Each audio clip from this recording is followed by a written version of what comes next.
Hey guys, Yulia here. So today I wanted to show you this part of our garden, which is called the parking strip. And in different areas of the country, they're called different things. Sometimes they're called devil strip, sometimes hell strip. But I'm going to call them parking strip in this video because that's their official name. So the reason I started this garden in the parking strip is because this is one of the few areas in our garden that receives full sun. Now our garden is not small, it's about half an acre, but this is the only spot where it receives more than 6 hours of sunlight. So there are other reasons why you can or should convert your parking strip into a garden. For example, usually it is grass here, and it is very hard to keep it looking lush and keep it watered because it is surrounded by a lot of hardscaping like the asphalt right here and the sidewalk. So it all heats up during the summer and the grass really struggles, and it actually requires a lot more water and effort to keep it looking good. A lot of the parking strips in our neighborhood actually look kind of sad, and I would prefer to look at something like this rather than like a dying grass. Another reason is a habitat. Obviously gardens are great habitats for pollinators and wildlife and birds, and also there's a lot of runoff of things into the sewers, and if you have something like this, some plants planted, pollution actually improves. Now, there are certain things that you should know before starting a garden in a parking strip. First of all, you have to check with your local ordinances whether you can even do that, and if there's a permit involved or not. And some towns are more friendly to the parking strip gardens than others.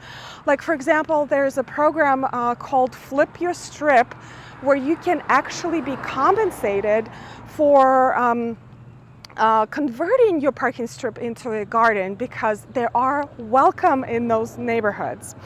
Now, when you check in with your ordinances whether you can start a garden in the parking strip or you need a permit, you also have to check what is the height restriction for the plants in your parking strip, because we want the vehicular traffic to be safe and the pedestrians to be safe.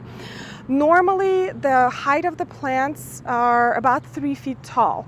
Now, you can see I have some plants here that are over 3 feet tall, but if they're sort of translucent and like these grasses right here, that is acceptable as long as the cars can see the passersby and the passersby can see the cars.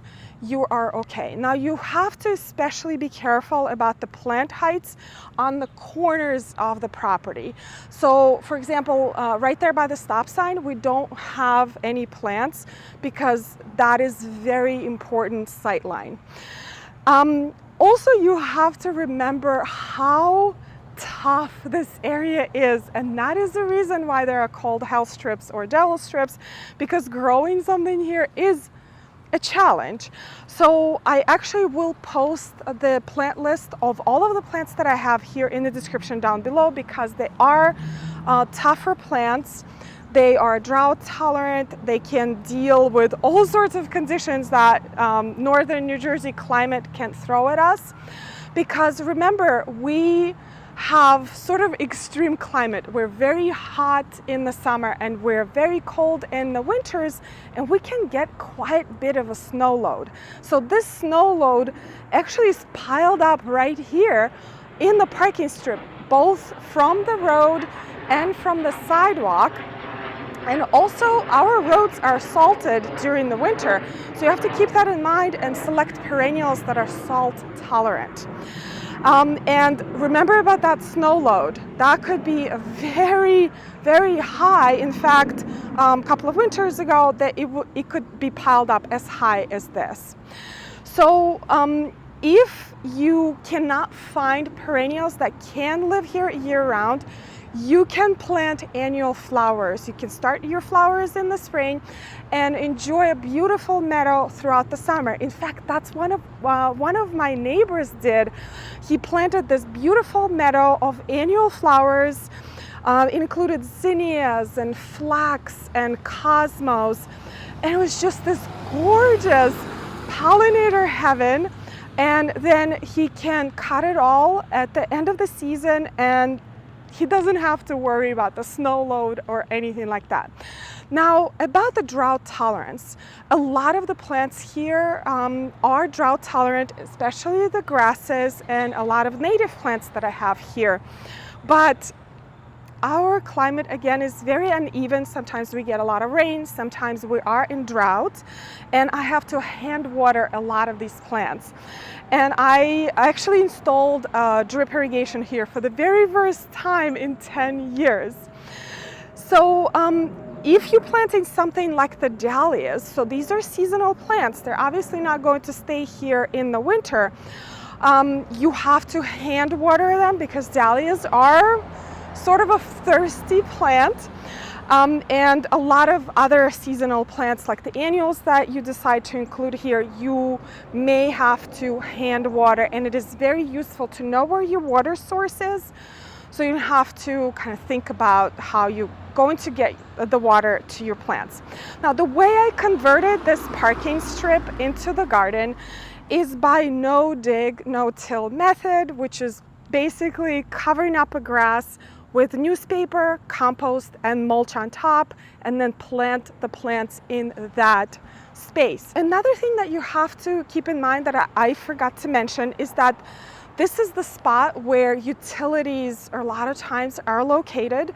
So before you start digging, now in my case, I wasn't digging. I was digging the plants, holes for the plants, but I wasn't tilling or digging or anything.